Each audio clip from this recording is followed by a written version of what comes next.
Good morning. I hope you're all doing well as we go into the sixth day of the lockdown and also the sixth day of our 21-day Bible reading program. So now we are moving on to the Gospel of Luke.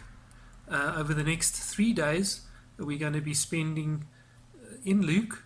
On the first day, which is day 6 of the program, we're going to be reading Luke 1 to 8. On day 2, Luke 9 to 16, and on the third day, which is the 8th day of our program, Luke 17 to 24. Now, before we get on to Luke, you might be wondering how reliable is the Bible? How reliable are the documents that we have? Now, there's quite a lot to go through that, so I thought it would be a good idea to place a link down in the description box below the video to an excellent Bible teacher and apologist, Mike Winger, who has an excellent series on the reliability of the scriptures. So if you're interested in that, you can go onto his website. It's called BibleThinker.org. He also has a lot of other teachings there that are very helpful. Most of his teachings are in video, but there's also links to audio downloads. So if you're challenged for data, you could rather get the audio than the video. Now moving on to the Gospel of Luke.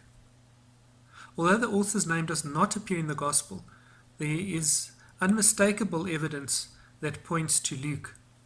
The Gospel is the companion volume to the book of Acts. The language and the structure of both are similar, and so they are written by the same author.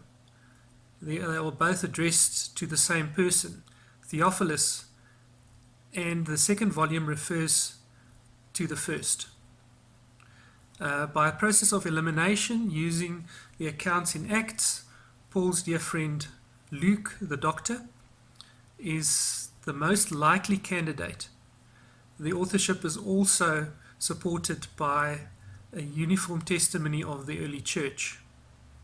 Luke was most probably a Gentile by birth, but was educated in the Greek culture, a physician by trade, and a companion of Paul's throughout his missionary journeys. We know that Luke was loyal to Paul right up to the end.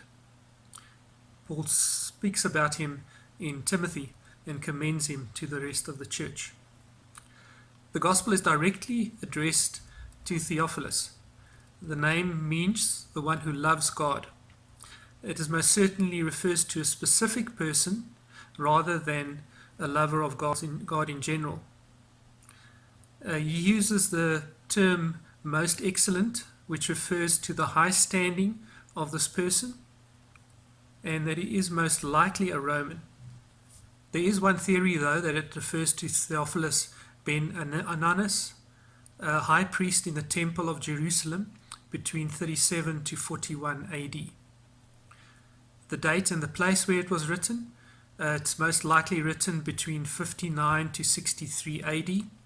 There are some who think that it is in the 70s or the 80s after Christ, but this is mostly unlikely because the book of Acts was written after Luke, and in the book of Acts there's no reference to the death of Paul or Peter or the destruction of the temple in Jerusalem in 70 AD. Which would have been significant events that Luke would have recorded in the book of Acts. It's not quite clear where the Gospel was written, most probably in Rome, though Antioch and Ephesus and Caesarea are also possible places for writing. Although Luke acknowledges that others have written about Jesus' life, he doesn't solely rely on their accounts, but he makes a careful investigation as to the facts. He also said that he will do an orderly account, which would mean that it is more of a chronological account, a bit more than the Gospel of Mark was. The structure of the Gospel of Luke is that he starts off with the infancy narrative, the birth of Jesus, has an incident in the early life of Jesus. He then moves on to the preparation for ministry in Jesus' life, the Galilean ministry, the journey to Jerusalem, the Jerusalem ministry, the Passion narrative, and the resurrection, appearance, and ascension of Jesus.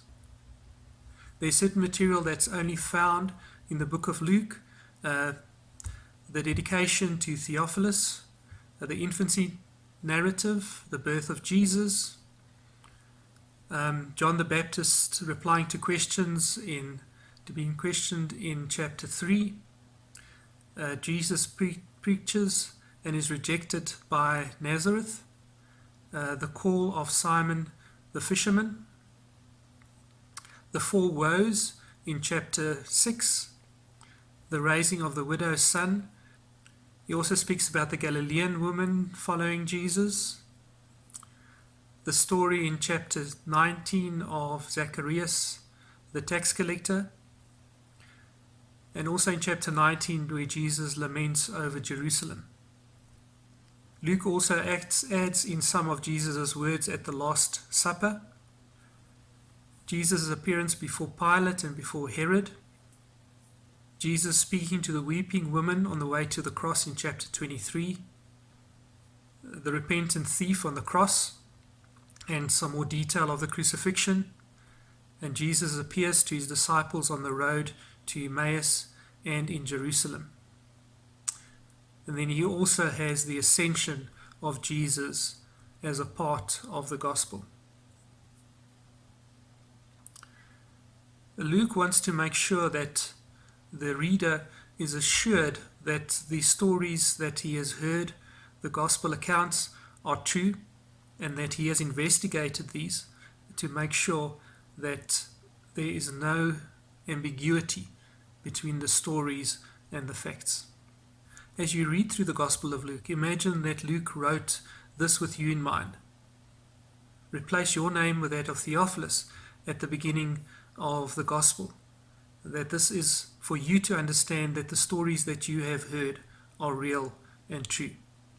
Imagine that Luke is wanting you to understand that Jesus was a real man, that he really died, and that he was really raised from the dead.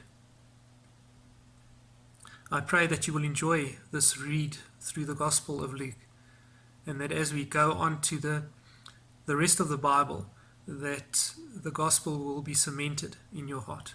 Thank you.